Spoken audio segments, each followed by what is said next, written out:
네, 안녕하십니까. 오늘부터 여러분과 함께 이제 골로새서의 말씀을 함께 묵상해 보도록 하겠습니다. 저희가 지금 옥중서신을 함께 살펴보고 있잖아요. 에베소서의 말씀을 받고 빌립보서의 말씀을 받고 이제 오늘부터는 골로새서 말씀을 보는데, 이렇게 옥중서신이 우리에게 주는 가장 큰 그런 교훈과 메시지는 어떤 것이 있을까요? 가장 핵심은 이겁니다. 고난을 대하는 성도의 자세. 고난이 다가왔을 때, 절망적인 상황이 찾아왔을 때, 감옥에 gat혔을 때, 나의 믿음이 실질적으로 어떻게 영향력을 발휘하고 작동하는가, 그리고 그것에 어떻게 본질이라는 그 메시지에 초점을 맞출 수 있는가, 이것을 우리가 배우는 것이거든요. 자, 먼저 그럼 이제 골로새서를 시작하면서 먼저 이 서신이 어떻게 쓰여졌고 어떤 교회를 대상으로 해서 쓰여진 서신인가를 좀 간략하게 배경 설명을 드리고 시작을 해볼까 합니다. 제가 짧고 굵게 심플하게 설명을 드릴 테니까요. 네, 집중해서 잘 들어주시기 바랍니다. 자, 먼저 우리가 지도를 보면서 골로새라고 하는 도시와 그 교회가 어느 쪽에 있었는지부터 확인을 해볼까요? 자, 우리가 먼저 제일 처음에 지난 시간에 살펴봤던 빌립보라는 도시에 유럽 최초의 교회라고 말씀드렸고, 그 다음에 이제 우리가 처음 시간에 배웠던 에베소서, 당시 이 소아시아 지역의 어떤 본부 역할을 하던 교회였습니다. 자, 이걸 좀 자세히 살펴보면요, 에베소라고 하는 그 도시에서 밑으로 좀 내려가면, 네, 거기에 골로새라고 하는 도시가 있었고, 그곳에 바로 이제 골로새 교회가 세워지게 되는데, 자, 사도 바울이 로마 감옥에 갇히기 전에 에베소라고 하는 도시에 이르러서 거기에서 복음을 전하고 말씀을 가르칠 때에 거기에서 말씀을 배우고 제자가 된 사도 바울의 제자들이 기하급수적으로 늘어나기 시작했습니다. 그래서 그들이 바로 소아시아 지역으로 점점 퍼져가기 시작했어요. 바로 그 중에 하나가 골로새라고 하는 도시였는데, 그 중에 한 제자가 골로새로 가서 거기서 교회를 세우게 됩니다. 바로 그 교회가 우리가 지금 보게 되는 골로새 교회가 되는데, 그 골로새 교회를 개척한 사람이 바로 에바브라라고 하는 제자였습니다. 자, 이 골로새 교회는요, 우리가 잘 알고 있는 성경에서 유명한 인물들을 배출한 교회이기도 한데요. 대표적으로 빌레몬서를 우리가 이제 맨 마지막에 보겠지만, 옥중서신의 마지막 네 번째 책이 빌레몬서인데, 그 빌레몬의 주인공이 되는 빌레몬, 그리고 그의 종이었던 오네시모, 그리고 아키뽀라고 하는 제자까지 걸출한 제자들이 이 골로새 교회에서 배출이 됩니다. 자, 그런데 오늘 이제 서신을 우리가 이제 계속 살펴보겠지만, 골로새 교회가 여러 가지 문제를 안고 있었습니다. 역시 문제 없는 교회는 없던 것이죠. 그런데 이 골로새 교회에 가장 큰 두 가지 문제가 있었는데, 첫 번째는요, 성도들이 옛사람의 습관으로 돌아가려고 하는 그런 분위기, 그런 태도가 자꾸 나오기 시작했다는 것이죠. 두 번째 또 중요한 이유가 이단적 가르침에 대한 혼란과 배교가 시작되고 있었습니다. 그런데 말이죠, 여러분, 제가 여기서 분명하게 하나 말씀드릴 게 있어요. 사실 골로새 교회가 세워진 지 얼마 안 되는 초생교회이기도 하지만, 골로새 교회 안에는 아주 특별한 그런 신자들이 많이 있었다라고 제가 말씀드렸잖아요. 그렇다면 적어도 골로새 교회의 대부분은 그런 분명하게 복음과 차이가 있는 그런 이단들의 가르침에 대해서 거기에 넘어가서 쉽게 유혹당하고 쉽게 절망하고 배교를 선택할 거라고는 사실 쉽게 생각하기 어렵습니다. 그래서 이 골로새서를 해석하는 학자들 중에는 이 이단의 가르침이라는 것이 과연 영지주의의 가르침만이 공격적인 가르침이었겠느냐, 그렇게 보지 않고, 사실은 더 큰 전쟁은 외부에서 오는 것이 아니라 내부에서 일어나거든요. 그렇게 봤다면 과연 이 공격이라는 것이 어떤 외부적인 공격만을 얘기하는 것이 아니라, 이 세상 풍조에 휩쓸리는, 세상 황제의 논리를 따르고 있는 그 아까 첫 번째 얘기 드렸던 옛사람의 습관으로 돌아가려는 내면의 전쟁이었을 가능성이 높다.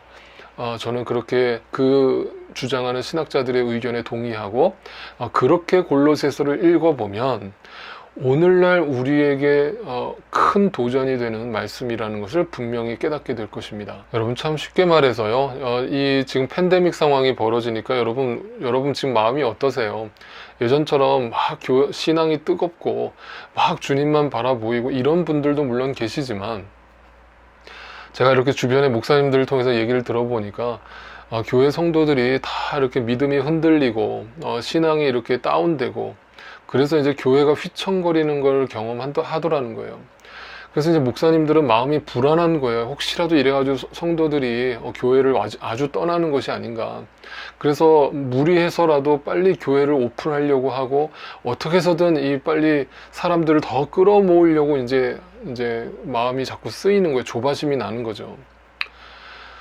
근데 솔직히 말씀드릴까요? 저는 조바심이 하나도 생기지 않아요.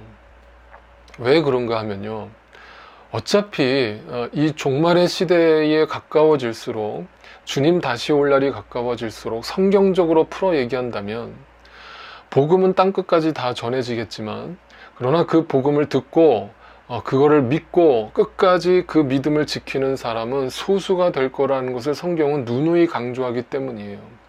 그래서 이 정도 폭풍에 떨어져 나갈 믿음이라면 애시당초 그 사람은 믿은 사람이 아니라는 것이고, 그리고 이런 상황 속에서 오히려 본질의 믿음을 확인하고, 교회라는 본질이 무엇인지, 내 크리스찬으로서의 신앙의 본질이 무엇인지를 깨닫고 더 그 본질을 깊이 파고 그 본질에 더 초점을 맞춰서 내 신앙을 굳건하게 세워가려는 사람들이 있다는 것은 바로 여기서 알곡과 쭉정이가 분명하게 드러날 것이라는 사실입니다.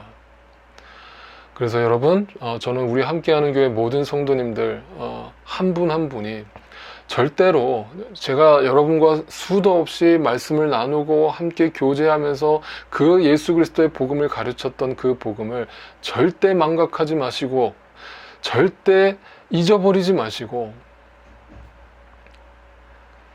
이럴 때일수록 그 본질에 초점을 두고 여러분의 신앙을 날마다 세워가실 수 있기를 축복합니다. 자, 그런 의미에서 오늘 골로새서 1장의 그 시작은요, 시작부터가 아주 무거운 주제를 다루고 있습니다. 사도 바울은요, 가벼운 인사말처럼 쓰고 있지만 이 속에서 신앙의 본질, 지금 마음의 전쟁에 패배하여서 이 세상의 풍조를 따르려고 하는 성도들, 그리고 옛사람의 습관으로 돌아가려고 하는 그 골로새 교인들한테 사도 바울은 처음부터 본질이 무엇이고 너의 삶의 기준이 무엇인가를 제시하면서 정신 바짝 차리게 그 단어들을 제공하고 있습니다. 그렇다면 우리 신앙의 본질이 무엇인가 첫 구절부터 한번 살펴볼까요? 자, 오늘 1장 4절 5절을 읽어보면 이런 말씀이 나옵니다. 우리는 그리스도 예수에 대한 여러분의 믿음과 모든 성도를 향해서 여러분이 품고 있는 사랑을 전해 들었습니다. 이 믿음과 사랑은 여러분을 위하여 하늘에 쌓아두신 소망에 근거합니다. 이 소망은 여러분이 진리의 말씀 곧 복음을 받아들일 때에 이미 들은 것입니다. 자, 여기서 중요한 단어 세 가지만 짚어볼까요? 자, 믿음이라는 단어, 사랑이라는 단어, 소망이라는 단어가 나왔어요. 이 한 센텐스 속에서 이 세 단어를 다 등장시킨 사도 바울의 의도는 무엇일까요? 여러분, 믿음, 소망, 사랑 많이 들어보셨죠? 어디서 많이 들어봤어요? 고린도전서 13장 사랑장에 나오잖아요.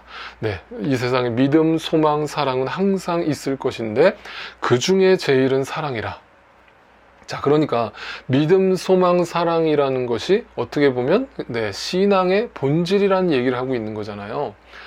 그러니까 그 중요한 본질의 얘기를 한 센텐스에서 다 꺼내면서 그거 기억하고 있죠? 라면서 다시 한번 성도들한테 핵심을 찌르고 있는 것이죠. 자, 그런데 그 뒤에 보니까 이렇게 나왔어요. 진리의 말씀, 곧 복음을 받아들일 때에 이미 들은 것입니다. 라고 얘기를 했어요. 역시 이 말의 뜻은 뭐예요? 여러분 이미 알고 있죠? 이미 얻은 거죠? 여러분 확신하고 있죠? 흔들리지 마세요. 그거 분명히 붙들고 가세요. 그게 본질이에요. 이거 가지고 사탄은 공격할 거예요. 라고 지금 딱 쐐기를 박는 거예요. 여러분, 자, 그렇다면 이 믿음이라는 단어, 사랑이라는 단어, 소망이라는 단어, 이것이 뭐와 연결됩니까? 복음과 연결되는 거예요. 자, 그러니까 믿음과 사랑과 소망은 무엇 때문에 생겼다는 거예요? 복음을 듣고 생겼다는 거예요. 그렇죠? 그러면 이 모든 믿음과 사랑과 소망이라는 것이 결국 복음의 열매라는 것을 알 수 있게 되죠. 그러니까 6절에 넘어가니까 이제 이 복음을 이렇게 설명하는 거예요. 이 복음, 믿음과 소망과 사랑으로 열매 맺혀진 그 복음은 온 세상에 전해진 것과 같이 여러분에게 전해졌고, 여러분이 하나님의 은혜를 들었고 참되게 깨달은 그날로부터, 참되게 깨달은 그날이 언제입니까, 여러분? 터닝 포인트잖아요. born again, 다시 태어난 거잖아요. 그죠? 말 그대로 크리스찬이 되는 극적인 경험이 있었고 분명한 변화가 일어났단 말이에요. 그래서 더 이상 옛사람으로 돌아갈 수 없단 말이에요. 홍해를 건넜다고요. 그러니까 뒤를 돌아보지 말라고요. 그때가 더 좋았는데 라는 헛소리 하지 말라고요. 그러니까 뭐예요? 열매를 맺으며 자라가고 있대요. 자, 여기서 중요한 단어가 나왔어요. 그날로부터 이미 열매는 시작된 거예요. 그렇다면 여러분 생각해 보시자고요. 열매라는 단어를 우리가 신앙생활을 하면서 정말 수도 없이 듣게 되는데 도대체 그 열매는 어떻게 맺히는 것이며 그 열매라는 것이 얼마나 나에게 영향력을 끼치는 것이에요. 자, 열매를 맺으려면 어떻게 해야 되나요? 여러분, 이것을 식물로 비유를 한 거잖아요. 그러면 제일 처음에 뭘 해야 되죠? 네, 파종을 해야 됩니다. 그 다음에 어떻게 해야 돼요? 그 파종을 하고 물을 주고 성장할 때까지 기다려야 되겠죠? 그리고 나서 열매가 맺히겠죠. 그러면 제일 중요한 건 뭐예요? 일단 파종을 하는 거잖아요.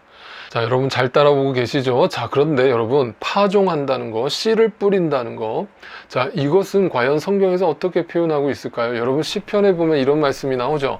시편 126편에 우리가 잘 아는 구절입니다. 눈물을 흘리며 씨를 뿌리는 사람은 기쁨으로 거두게 될 것이고, 울며 씨를 뿌리러 나가는 사람은 기쁨으로 단을 가지고 돌아올 것이다 라고 고백하고 있어요. 그런데 여러분, 이거 말씀 묵상할 때 퀘스천이 생기지 않으셨어요? 도대체 씨를 뿌리는데 왜 눈물을 흘리면서 씨를 뿌려야 하죠? 이게 무슨 의미예요? 아니, 땀을 흘리는 건 이해가 되겠는데 왜 씨를 뿌리는데 눈물을 흘리고 단을 거둘 때, 그 열매를 거둘 때는 당연히 기쁜 것이지만 왜 눈물을 흘리며 씨를 뿌린다는 말을 썼을까요? 이것은요, 이 시편이 고백되어졌던 이스라엘의 상황을 좀 이해할 필요가 있어요. 자, 여러분, 이스라엘의 그 지도를 얘기할 때 성경에서 굉장히 많이 나오는 어떤 구절이 있는데 그게 뭐냐면요, 단에서 부엘세바까지라는 말이 굉장히 많이 나오죠. 자, 그런데 단이 뭐고 부엘세바는 뭔지 이거를 지도로 한번 보여드릴게요. 자, 여기 이스라엘 지도가 있어요. 자, 여기에 보시면 단이라고 하는 것은 이스라엘의 저 끝쪽에, 그러니까 갈릴리 호수의 저 위쪽에 보면 그 헬몬산이 있는데 그 헬몬산 그 끝자락이에요. 그리고 밑에로는 뭐가 있어요? 저 부엘세바가 있어요. 이 부엘세바 밑으로는요, 네게부 사막이 펼쳐져요. 그러니까 이 밑에는 전부 다 사막이에요. 자, 그런데 문제는 여기서 발생하는 거예요. 이 부엘세바 근처에 이제 예루살렘도 있고 여러 가지 사람들이 모여서 사는 평야가 펼쳐진단 말이에요. 그런데 그렇게 우리가 생각하는 것처럼 적과 꿀이 흐르는 땅이 아니었어요. 이런 사막 기후가 펼쳐지는 이스라엘 땅에서는요, 사실 농사를 져가지고 씨를 뿌려서 열매를 거두는 확률이 현저하게 낮았어요. 그런데 여러분, 배가 고프고 지금 막 당장 굶어 죽게 생겼어요. 지금 보릿고개를 넘어가야 돼요. 근데 지금 씨를 심을 씨는 내가 가지고 있는데 이 씨를 땅에다 뿌렸을 때, 파종을 했을 때 이 씨가 열매를 맺을 가능성이 희박하다면, 여러분 입장이 그렇다면 여러분 어떤 선택을 하시겠어요? 그 씨를 땅에 뿌리겠어요? 안 뿌릴 확률이 높죠. 왜? 뿌렸다가 만약에 올해 우리가 굶어 죽으면 어떡해요? 근데 이게 내년에 열매를 맺는다는, 그 올해 말에 열매를 맺는다는 보장이 없잖아요. 확률적으로 낮단 말이에요. 그럼 어떻게 해요? 당장 배가 고프니까 어떻게 해요? 그 씨를 양식 삼아서 먹어버린단 말이에요. 네. 그러니까 나중에는 결국 뭐예요? 씨가 없잖아요. 다 먹어버리면. 우리가 뭐 요즘에는 건강으로 씨를 먹잖아요. 근데 이거를 주식으로 씨를 먹어버리면 이제 심어야 되는데 심을 씨가 없잖아요. 씨가 말라버리잖아요. 그러면 이제 이스라엘이라는 나라는 다 굶어 죽게 되겠죠. 자, 그러니까 농부의 입장에서 어떡하겠어요? 당장 배가 고프고 이 씨를 뿌렸을 때 열매를 거둔다는 확률은 희박하지만 눈물을 머금고 눈물을 흘리면서 하나님께 간곡히 부탁하면서 씨를 뿌리는 거예요. 거기서 나온 비유가 이 고백인 거예요. 눈물을 흘리면서 씨를 뿌리는 자. 그 씨를 먹어버리는 게 아니라 그 열매를 거두게 하실 주님을 바라보면서 눈물로 씨를 뿌리는 자에게는 반드시 기쁨으로 그 열매를 거둘 날이 올 것이다 라고 노래하고 있는 것이죠. 골로새 교인의 입장에서 한번 생각해 볼까요? 아니, 지금 팬데믹 상황에서 지금 여러분의 마음의 입장에서 한번 생각해 볼까요? 여러분 다 복음을 들었어요.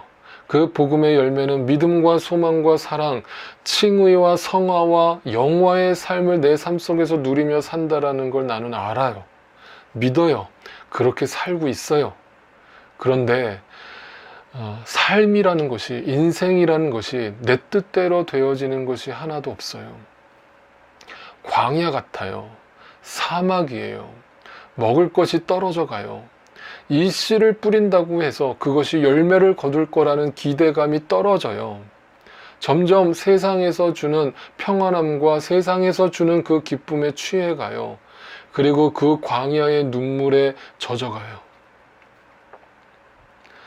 만약 거기에 익숙해져 가는 나의 모습을 본다면 거기에서 엄청난 내적 공격이 더해지겠죠. 그렇게 힘들게 살지 마. 그렇게 힘들게 예수 믿지 마. 그렇게 힘들게 신앙생활 하지 마. 그냥 남들처럼 편하게 살아버려. 남들처럼 그냥 즐기면서 살아. 남들처럼 그냥 관계 어려우면 관계 다 끊어버리고 살아. 라는 유혹이 우리에게 끊임없이 스멀스멀 들어오겠죠.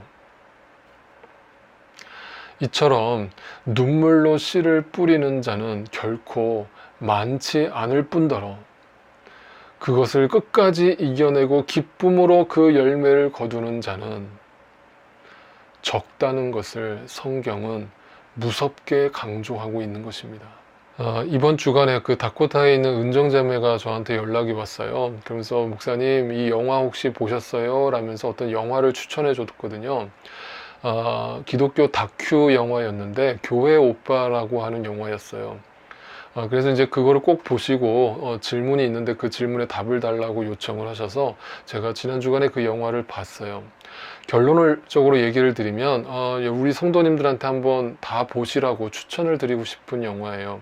두 부부가 이제 두 사람이 등장하는데 이 분이 부부인데 남편과 아내가 전부 다 병에 걸리게 돼요. 처음에는 아내가 암이 발견되고 그 암을 치료하는 과정에서 굉장히 또 고통스러운 순간들을 경험하고, 그런데 기적적으로 또 이 와이프는 회복이 됐는데 그러자마자 바로 또 남편이 암이 걸린 거예요. 그러니까 어떻게 보면 욥의 고난처럼 이 두 부부에게 끊임없는 고난이 계속 불어닥치는 거죠. 그 속에서 이제 결국은 이 남편분은 소천을 하게 되십니다. 그런 과정에서 어떻게 그 정말 지극히 처절한 그 고통 속에서 삶의 그 풍랑을 온몸으로 맞아야만 했던 그 두 부부에게 인생이란 무엇이고 그 속에서 크리스찬으로 산다는 건 무엇이고 나에게 주어졌던 그 믿음이라는 것은 어떻게 영향력을 발휘하고 그 나에게 작동하는가, 이것을 그 영화가 보여주고 있었어요. 마치 우리가 지금 옥중서신을 살펴보고 있는 거와 마찬가지였어요. 자, 그 영화 중에서 한 부분을 여러분께 좀 보여드릴 테니까요. 여러분 한번 보시고 생각해 보실 수 있기를 바라요. 나의 모든 것을 다 알고 계신 하나님이시기 때문에 우리가 그런 믿음과 신뢰를 잃지 말고 나가야 할 것 같아. 근데 참 육신이 아플 때 그걸 참 지키면서 간다는 게 너무 힘들지. 아니야, 아무래도 육신이 아프기 때문에 더 잘 지킬 수 있어. 그래? 그래, 그럼 다행이고. 그 중환자실에서 오빠가 왜 이렇게 힘든 길로만 가게 하시냐 라고 얘기했을 때 진짜 너무 마음이 아팠거든. 육신에 아픔이 있기 때문에 오히려 더 깨어 있었으면 내가 중환자실에서부터 일반실 거의 한 7, 8일까지는 온몸에 다 관을 갖고 있었잖아. 주변에는 어르신들이 막 너무 고통스러우니까 뭐 진짜 아비규환이 따로 없더라고요. 얼마나 고통스럽고 힘드시면 저렇게 울부짖으면서 그러실까. 근데 이제 그런 상황 속에서 내가 누워있는 게 아니고 예수님이 지금 누워있다고 한다면 예수님은 이 시간들을 어떻게 보내셨을까라는 생각을 하다 보니까 저도 모르게 그분들을 위해서 기도를 하게 되더라고요. 인간의 관점에서는 내가 지금 이 질병, 이 고난, 이러한 여러 가지 문제들이 어떻게 해결되어지는 데에만 관심을 두고 있지만 하나님의 관점에서는 내가 이 고난을 어떻게 받아들이고 그 과정을 통해서 내가 어떻게 변해가는지가 굉장히 중요하겠다라는 생각을 했어요. 저희가 촬영하면 이제 트는 대상이 목회자 세미나예요. 그러니까 환우의 마음을 잘 아시잖아요. 그래서 목사님들이 무조건 나을 거다. 보통 한국교회는 사실 기복적으로 막 기도만 해주잖아요. 사실 그런 목사님들께 감히 한 말씀 드릴 수 있으시다면 네. 사실 저도 아프고 나서 많은 목사님들이 와주셔서 기도도 해주시고 권면도 해주시고 하셨는데 방금 목사님 말씀하신 대로 형제님 이 질병은 하나님의 계획 가운데 있는 고난이니까 이 고난 이겨내시고 승리하실 겁니다. 치료되실 겁니다. 그런 말씀을 해주실 때는 머리로는 아멘 아멘 돼요. 그리고 꼭 그러길 바라고. 근데 정말 뜨거운 눈물을 흘리게 하는 기도는 저로 하여금 십자가에 대해서 다시 한번 복음을 상기시켜주는 그런 기도. 십자가 앞에 내가 얼마나 죄인된 사람인지를 깨닫게 해주시고 또 그 십자가의 능력으로 내가 죄사함을 받고 하나님의 자녀가 되었다는 그 감격을 일깨워주시는 그런 기도. 그리고 이런 상황 속에서도 오직 하나님만을 바라보고 하나님에 대한 신뢰를 절대 거두지 말라는 그런 권면의 기도. 그런 기도를 들었을 때 오히려 더 마음이 뜨거워지고 눈물이 많이 나더라고요.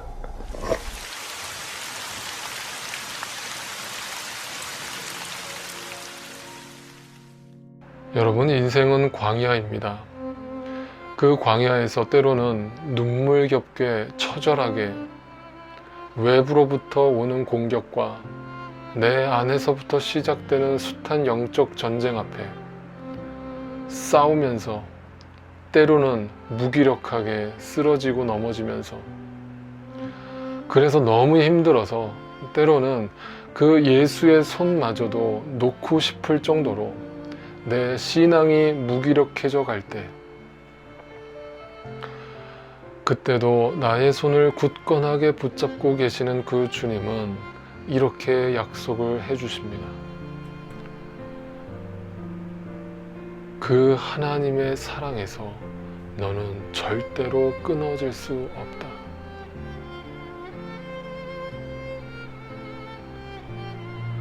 내가 너를 붙들고 있으니 네가 아무리 손을 놔도 내가 붙들고 있는 너의 손은 놔지지가 않는다. 그러니 다시 내 손을 붙들고 끝까지 싸워라. 끝까지 이겨라. 처절하게 싸워라. 그리고 승리해라.